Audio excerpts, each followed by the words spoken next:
Hello dear students. देखो, पोल discussion जो होता है, पोल पे मैं क्वेश्चंस देता हूँ, उनके सॉल्यूशन भी बताता हूँ जैसा आप जानते हो।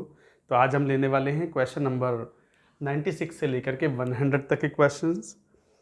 क्या है 96 क्वेश्चन? देखो, question number 96, which metal is used as a sacrificial anode to protect the ship. ये शप नहीं है, शिप है, हल फ्रॉम द कोलिजन। शिप के जो हल्स होते हैं, आयरन बॉडी होती है, बिग शिप बेस्ड बॉडी होती है। कई बार रस्टिंग से बचाने के लिए, कोरोजन से बचाने के लिए हम उस पर स्ट्रैप कर देते हैं कोई more active metal than iron. तो जो भी मोर एक्टिव मेटल होगी वही आंसर होगा, and this is called cathodic protection and sacrificial anode. जो एनोड यूज करते हैं हम एक्टिव मेटल का, जैसे मैग्नीशियम, जिंक कॉमनली इस्तेमाल करते हैं, that is called sacrificial anode. So who is the sacrificial anode? Answer is magnesium. अच्छा, कुछ बच्चे ने कमेंट्स में लिखा कि सर पोटेशियम भी तो हो सकता है। अरे, पोटेशियम सो हाईली रिएक्टिव है कि आप कैसे यूज करोगे फ्री फॉर्म में? It will immediately react with water and it will form potassium hydroxide and will liberate it will form potassium hydroxide and liberate hydrogen gas.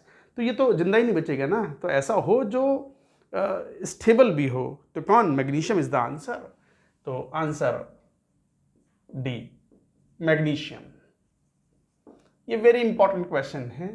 ये एक बार बहुत पहले जेई एडवांस्ड में क्वेश्चन आया हुआ है, आधे नंबर का, जब वो सब्जेक्टिव पेपर होते थे। बट अगेन इट कैन कम।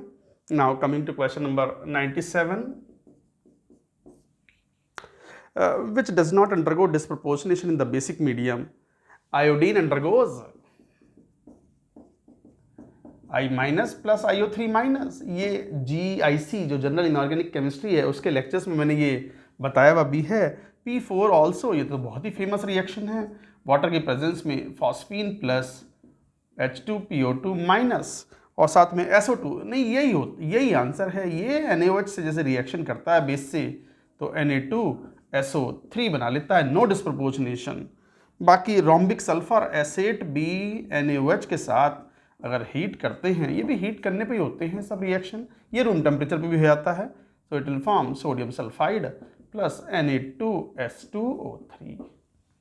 तो कौन आंसर कौन हुआ फिर इस क्वेश्चन का? बड़ा अच्छा क्वेश्चन, इंपॉर्टेंट क्वेश्चन हुआ। कौन डिस्प्रोपोर्शनेट नहीं होगा in the basic medium? C option. तो C is the right answer. Now coming to question number 98, look at 98, which is a molecular solid. देखो, सॉलिड स्टेट जब पढ़ते हैं, एनसीईआरटी पढ़ोगे तो 4 तरह के सॉलिड डिफाइंड हैं: आयनिक solid, metallic solids, molecular solids and covalently network covalent solids. Covalent solid जैसे ग्रेफाइट, डायमंड, सिलिकॉन कार्बाइड, इस तरह के। आयनिक कंपाउंड्स होते हैं, आयनिक सॉलिड हो गए। मेटल्स जितनी है मेटालिक सॉलिड हो गए। मॉलिक्यूलर सॉलिड कौन से? जिनमें मॉलिक्यूल्स के बीच में weak van der Waals forces of attraction हो। तो कौन सा आंसर? C60। ये बड़ा अच्छा एग्जाम्पल है। बच्चे बहुत सारे कंफ्यूज करते हैं, गलत जवाब दिया बच्चों ने ज़्यादातर ने। वो सोचते हैं कि C60 में तो सभी बॉन्ड CC बॉन्ड हैं। अरे, एक C60 के ग्लोब्यूल के अंदर ही तो CC बॉन्ड है, कोवेलेंट बॉन्ड। बट एक C60 और दूसरा C60, उनके बीच में तो कौन से फोर्सेस होंगे? Weak van der Waals forces. तो फिर मॉलिक्यूलर सॉलिड कौन सा हुआ? D option. तो answer is D. Again, it is a good question that you should remember. Now coming to 99. 99 in a cyclic process. Cyclic process कुछ भी जैसे ये हो सकता है, process versus pressure versus volume, जैसे ये। This is also example of cyclic process. तो ये एक cyclic process हुआ और like this.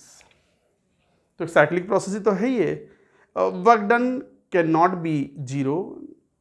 नहीं, may be zero, work done zero भी हो सकता है। जैसे इस केस में W नेट इज जीरो, इस केस में जीरो है। अच्छा, किसी और केस में, यहां मान लो ये प्रोसेस है PV, तो यहां W net is not equal to zero. यहां जीरो था, यहां जीरो नहीं है। एक बार मैं चेक कर लूं, कट तो नहीं गया कहीं से? नहीं आ रहा है, ठीक है। तो जीरो हो भी सकता है, नहीं भी हो सकता है। तो work done can not be zero, ये गलत हो गया। Work done will always be zero, ये भी गलत हो गया। Change in entropy is zero, yes. Change in state function, अगर 5 स्टेट फंक्शन है तो change in state function is zero system के लिए। इस तरीके से ये सही आंसर है। Initial and final states need not be same, no same होना जरूरी है, तभी तो साइक्लिक प्रोसेस बनेगा। उसके बाद लास्ट क्वेश्चन बच्चों 100, क्वेश्चन नंबर 100 देखें। Which has the lowest boiling point. ये बड़े कॉमन क्वेश्चन होते हैं। अगर नॉन पोलर और पोलर में कंपेयर करें और मोलर मास नियरली सेम हो तो नॉन पोलर कंपाउंड्स के molar mass non polar compounds में वॉन डर वाल्स फोर्सेस काफ़ी वीक होते हैं तो उनके बॉइलिंग पॉइंट भी लो होते हैं। अब नॉन पोलर में N2 और O2 दिख रहे हैं, N2 का मोलर मास कम है तो नंबर ऑफ पोलराइजेबल इलेक्ट्रॉन्स भी कम होंगे, तो weak van der Waals forces होंगे इसमें सबसे ज़्यादा वीक इसी में होंगे। सबसे वीक फोर्सेस N2 में ही हैं इन सभी में, तो इसका मतलब पोलराइजेशन इलेक्ट्रॉन्स का सबसे कम होगा।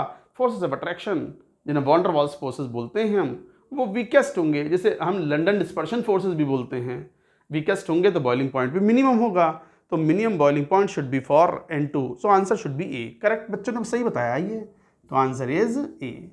That's it. तो बच्चों ये था क्वेश्चन नंबर 96 से लेकर के 100 तक के। कोई भी डाउट होंगे तो quickly you can see them and you can do it. All the very best.